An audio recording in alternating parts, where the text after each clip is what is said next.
right. So the big day had finally arrived. If you're a reader of the book of Nehemiah and you've gotten to chapter 12 and you've gotten past all the names of all the people that you never knew existed, but you get to this place where this ragtag bunch of survivors have done the impossible. In 52 days, imagine that, less than 2 months, they had turned a pile of rubble into a fortified city. They'd built walls, they had built towers, they had rebuilt the most complex structures, the gates with all of their entryways and the doors and everything. They put all that together in less than 2 months. They'd worked as families, they'd worked as clans, they'd worked as people from certain villages, each rebuilding their own little section of the wall. It was something like we saw just a moment ago that no one person could have even begun to do. It took everybody working together. And they had endured the constant threat of attack from the people around them. They had negotiated a severe economic crisis, and they'd reset their relationship with the Lord. All of that was happening at the same time. You know, sometimes when we're going through a time of intense change and growth, a lot seems to be happening at once. You know, you think it's all about one thing, but you find out that everything else gets dragged into it as well. And that was their experience. They rebuilt a city, and they rebuilt their relationship with God. There was no turning back now to the failed behaviors of the past. They had not only reestablished their footprint geographically, but even more importantly, they had completely reoriented their minds and their hearts. It's an interesting thing for those who study the archaeology of the land of Israel. Right up to the time when the city of Jerusalem was destroyed, all throughout the land of Israel and Judah, including in the city of Jerusalem, the archaeologists find little statues and other things that represent the worship of various other gods. After the rebuilding of Jerusalem in Nehemiah's time, none of those things appear. It's just like someone flipped a switch. And when they dig into these areas, they never find little statues or amulets or evidences of pagan worship. This land, these people had completely reset their relationship with God. So now it was time to dedicate these walls, to give them to God and to thank Him for them. I remember my daughter, my oldest daughter, on the day she got her driver's license. Now, some kids are motivated with driver's licenses, some aren't. You know, we had a son who waited until I think he was like 17 or 18 to get his license. He just wasn't in a hurry. She had her license, it was either the day of her birthday or the closest day thereafter that you could possibly get the license. And she came home with the license and got in the family car and disappeared in a cloud of dust, heading up to Franklin to see her boyfriend, who would become her husband of so many years. And I can still see the back of her head, and there's an old station wagon going down Snowcrest Road, and I mean rocks are flying and dust is going, because she's celebrating, boy. I'm telling you, I got this thing, I'm using it. And she was on her way, and she's never looked back. How do you celebrate a major accomplishment? What do you do when something that you dreamed of, something that you might have thought was it's kind of almost impossible, or maybe is impossible, finally comes to pass? How do you celebrate that kid that graduates high school? Some of you have done that this year with maybe the tent in the backyard and all the invites and all the family over, the big barbecue. Maybe earning that college degree. And for some of us, that meant going the traditional 4 years and walking with our class and so on. For some of you, it has been something you've been working on in your adult life, or maybe are working on and you're saying, I hope it happens. Or maybe it's another degree that you've been studying. How about buying that first house? Now, there's one to celebrate. And when you walk in and you realize, this is ours now.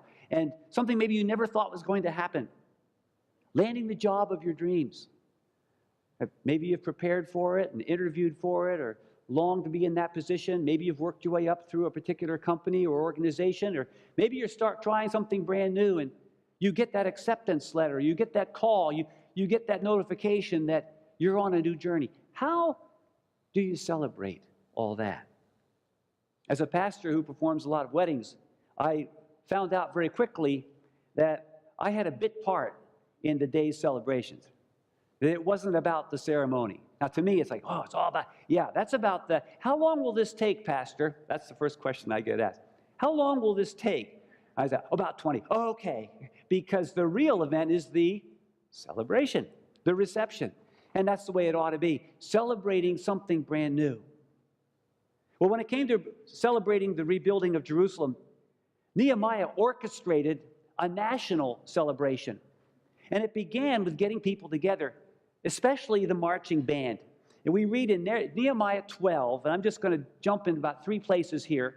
Verse 27, at the dedication of the wall of Jerusalem, the Levites were sought out from where they lived and were brought to Jerusalem to celebrate joyfully the dedication with songs of thanksgiving and the music of cymbals, harps, and lyres. The Levites, who were the Levites? They were one of the tribes of Israel, and they were the one that was given the task of leading people in the worship of God. That meant that some of them were priests and performed the ceremonial duties in the temple, and the others served the worship team and others doing many, many different functions around the temple and in the people's lives. And so they had a gigantic band, all right, an orchestra, if you will, and they had choirs. And so Nehemiah says, well, we can't celebrate without music. Get all the musicians here. Get them together. We don't know what songs they prepared for their worship list that day, but the first song could have gone like this, and I quote from Psalm 122, verses 1 to 4. I rejoiced with those who said to me, let us go to the house of the Lord.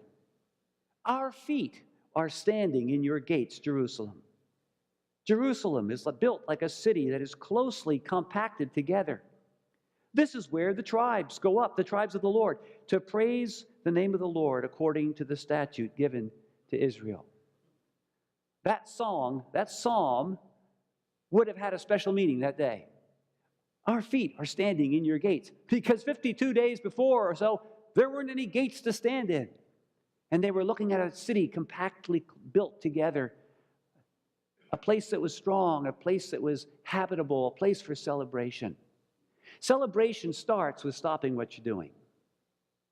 Celebration starts with saying, we're going to make a day that isn't like any other day.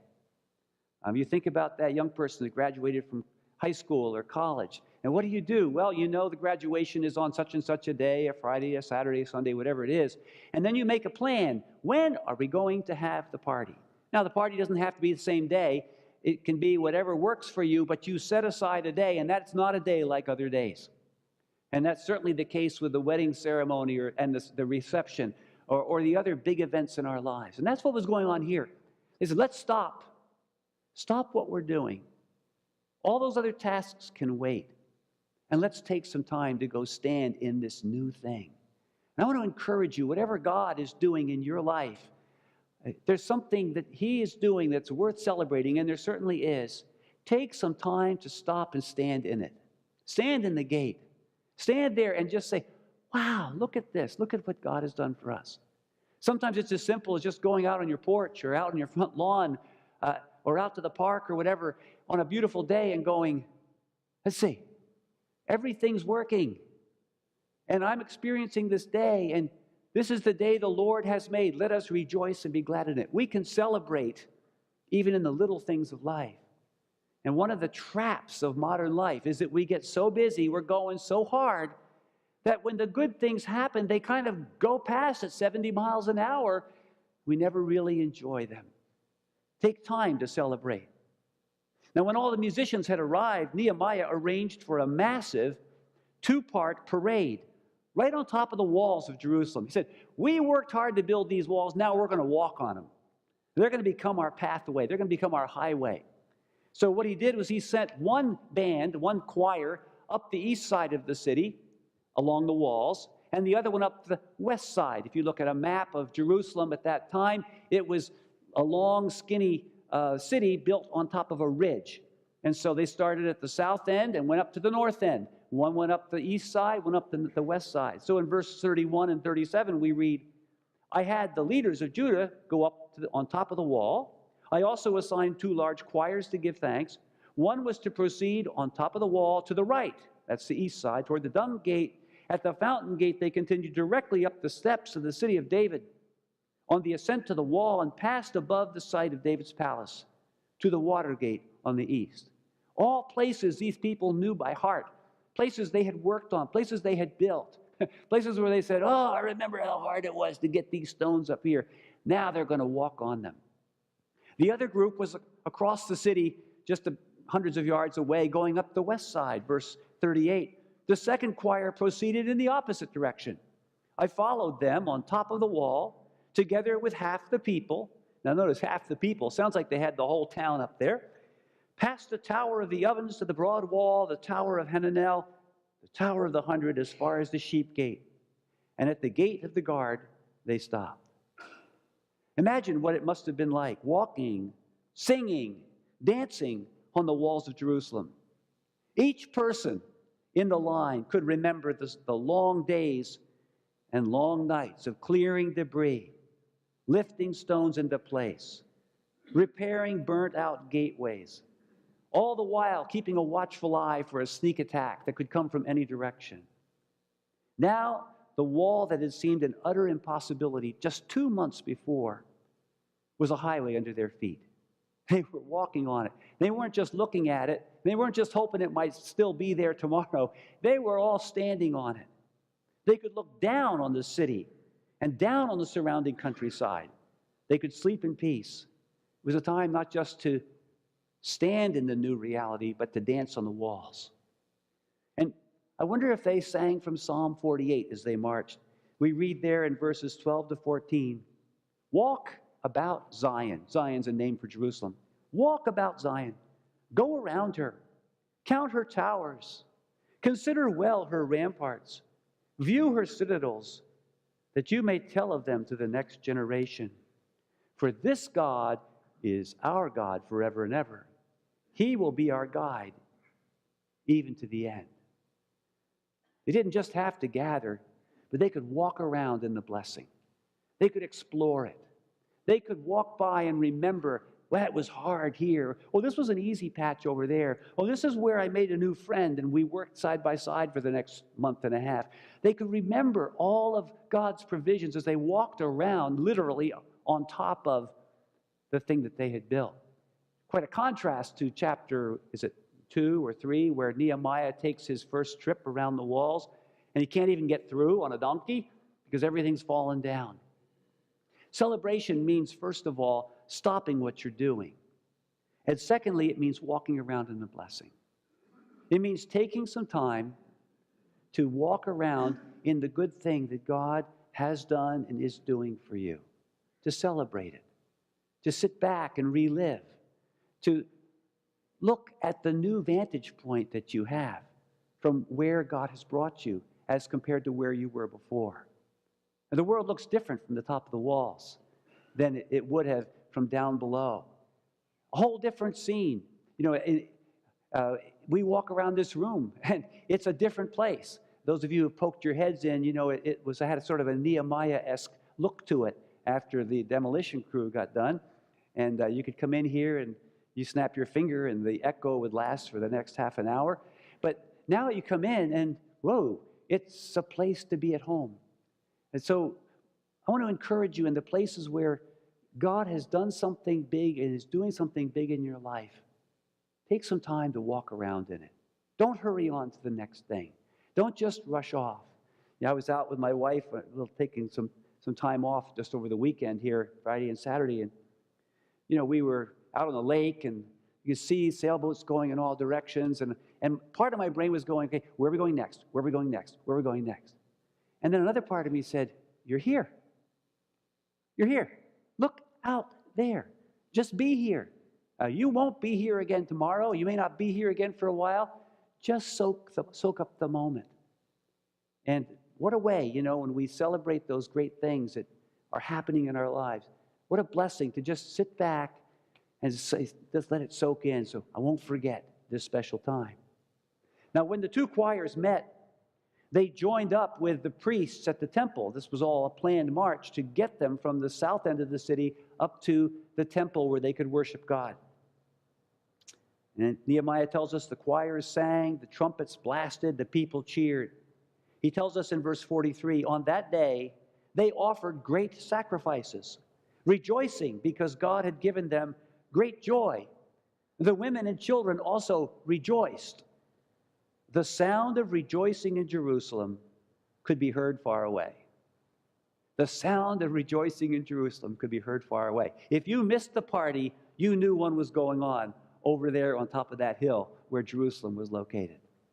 Probably people were talking about that for the next generation as well. So what were you guys doing over there? You ever have a party down the street? You know, somebody's having their anniversary party or their graduation party, whatever. I know on our street, sometimes, not too late, but, you know, it might be like 9:30, 10 o'clock, and you can still hear boom, boom, boom, boom, boom, boom, boom. The band's going, and you know that they're having a time of rejoicing, even if it's far away. Well, that's what was happening in Jerusalem. Why such a celebration? Why such joy? These people were experiencing a miracle. It was not just the miracle of a construction project, but it was the miracle of a nation coming back to life after long, dark years of exile.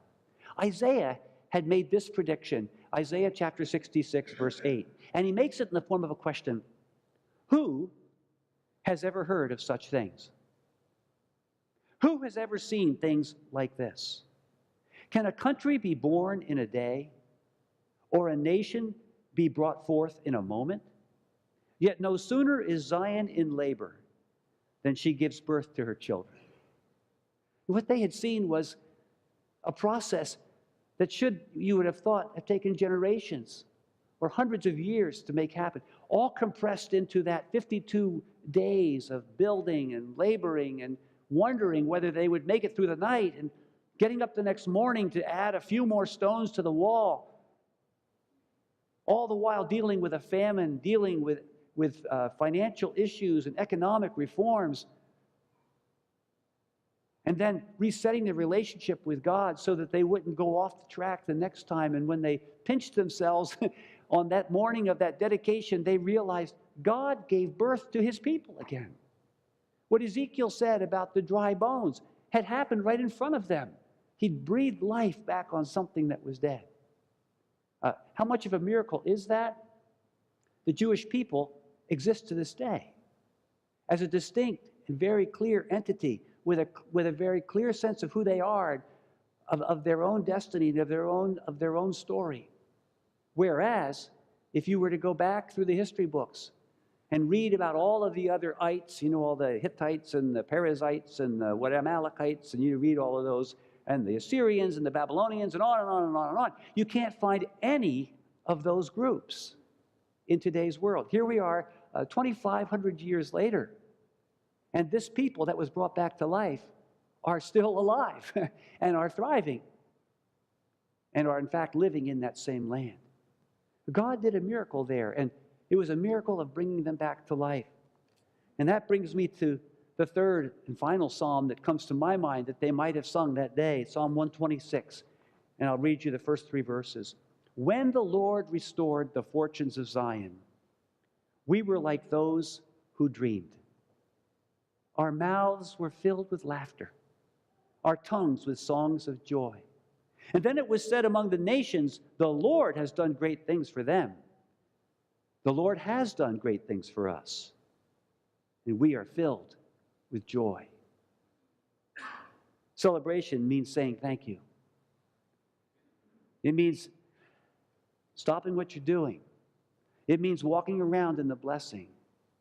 And then it means responding to the Lord and saying, wow, Lord, I just can't believe what you have done for me. It's so far and above what I ever could have imagined.